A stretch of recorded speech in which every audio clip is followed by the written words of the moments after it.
All right, y'all, so here's a look at the finished product. So you'll see all the different beds now. We got everything in there.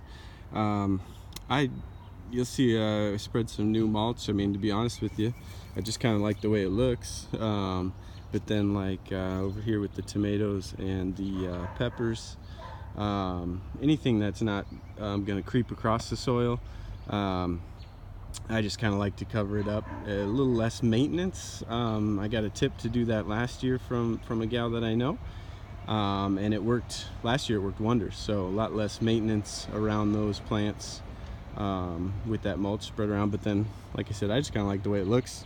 Makes all the soil pop. Looks kind of nice. But anyways, we got. I'll show you around. So this here's our strawberry patch. Started that last year. I kind of had a rough start with it, but it started picking up towards the end of the year, so it's still not super productive yet, but hopefully this year it'll spread out even more.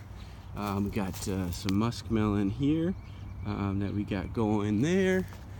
Back in the corner, working our cucumbers, the bush pickle variety there. So they're a little bit smaller ones there. Then to the middle here we got watermelon. This might be a little small of a space for watermelon, but I wanted to try it out this year, so we'll see how it goes. Then we got our cherry tomatoes, red cherry tomatoes here.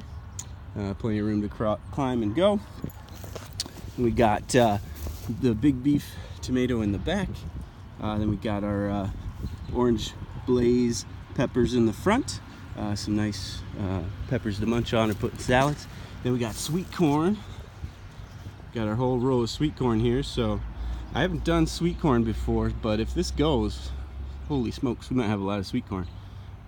So again, trying some new things. This whole bed here is new. I put this one in last fall, and so we're just gonna run it with the sweet corn, see how that goes. So you'll see that all up along there. And then last but not least, we got some carrots in the back.